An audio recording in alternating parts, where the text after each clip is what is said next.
નમસ્કાર મિત્રો. કહે છે કે સાચા મિત્રો લોહીના સંબંધ કરતાં પણ મોટા હોય છે. પણ જ્યારે 80 વર્ષની મિત્રતાનો અંત આવ્યો ત્યારે માત્ર એક મિત્ર જ નહીં, આખું ગામ રડી પડ્યું. આ વાર્તાનો છેલ્લો 1 મિનિટ કદાચ તમારી આંખો પણ ભીની કરી દેશે. તો વાર્તાનું નામ છે છેલ્લી મુલાકાત. ગામના પાદરે એક વિશાળ વડનું ઝાડ હતું.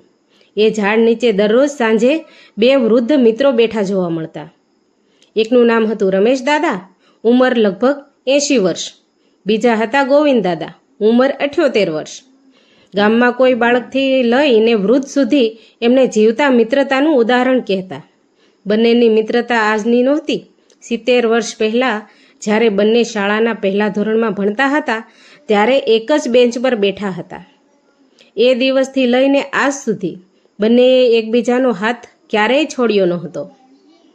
સમય બદલાયો, બંને યુવાન થયા. રમેશ દાદા ખેતી કરવા લાગ્યા, ગોવિંદ દાદા નોકરી માટે શહેર ગયા. પરંતુ મિત્રતા ક્યારેય ઓછી ન થઈ. વર્ષો સુધી બંને એકબીજાના પત્રો લખતા રહ્યા. પછી ફોન આવ્યા, પછી મોબાઈલ આવ્યા. છતાં મહિને એક વખત મળવાનું બંનેએ ક્યારેય બંધ કર્યું નહીં. સમય ફરી વળ્યો. બંને વૃદ્ધ થયા. પત્નીઓનું અવસાન થઈ ગયું. બાળકો પોતાની દુનિયામાં વ્યસ્ત થઈ ગયા. હવે બંને માટે સાંજનો 1 કલાક જ આખા દિવસનો સૌથી સુંદર સમય હતો.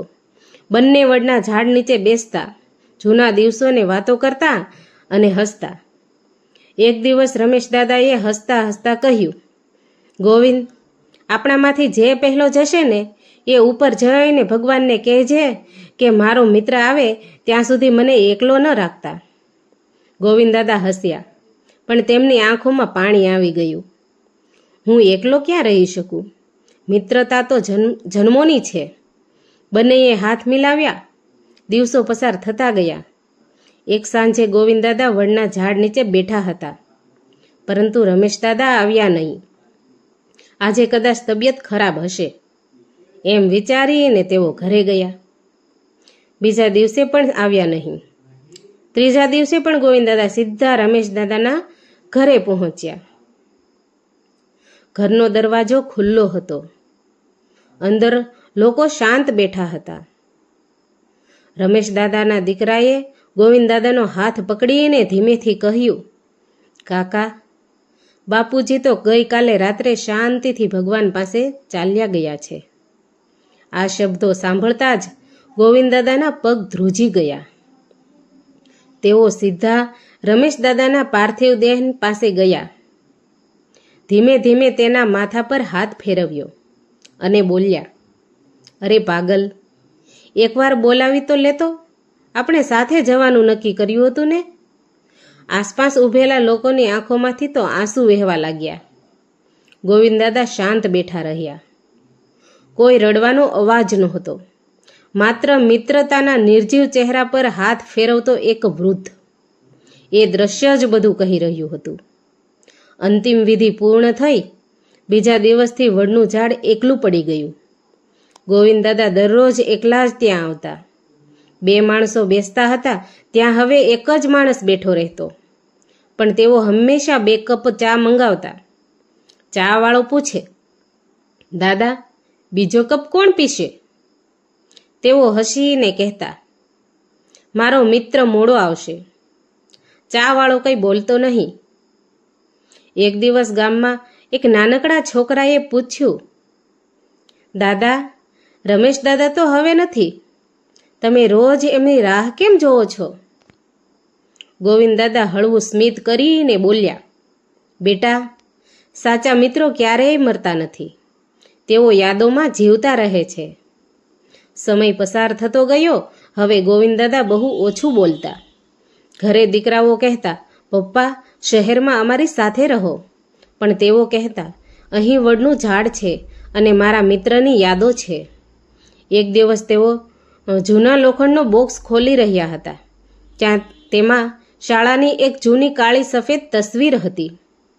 2 નાનકડા છોકરાઓ એકબીજાના ખભા પર હાથ રાખીને હસતા હતા. પાછળ લખેલું હતું, મિત્રતા જીવનથી મોટી છે. ગોવિંદ દાદાની આંખો ભીની થઈ ગઈ. તસવીરને છાતી સાથે લગાવીને તેઓ ઘણો સમય બેઠા રહ્યા.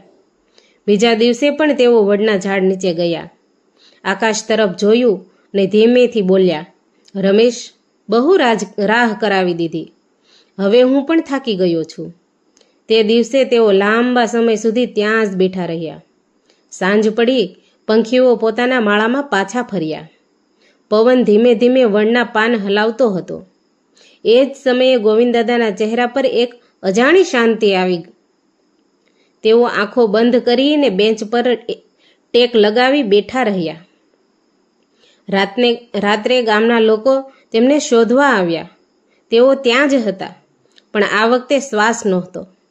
ચહેરા પર એવું સ્મિત હતું જાણે સામે રમેશદાદા ઊભા હોય અને કહેતા હોય, આવ મિત્ર, બહુ રાહ જોઈ. બંને મિત્રોના અંતિમ સંસ્કાર એક જ સ્મશાનમાં એકબીજાની બાજુમાં કરાવવામાં આવ્યા. વર્ષો પછી પણ ગામમાં જ્યારે કોઈ મિત્રતા વિશે પૂછે ત્યારે લોકો વડના ઝાડ તરફ આંગળી ચીંધતા અને કહે, અહીં બે મિત્રો રોજ મળતા હતા. મૃત્યુએ તેમના શરીરને અલગ કર્યા, દિલને નહીં. આજે પણ સાંજના સમયે કોઈ ત્યાંથી પસાર થાય તો વડના પાનની સરસરાહટમાં જાણે બે વૃદ્ધ મિત્રોના હાસ્ય સંભળાય. કારણ કે સાચી મિત્રતા ક્યારેય પૂરી નથી થતી. તે સમયની આગળ પણ જીવતી રહે છે.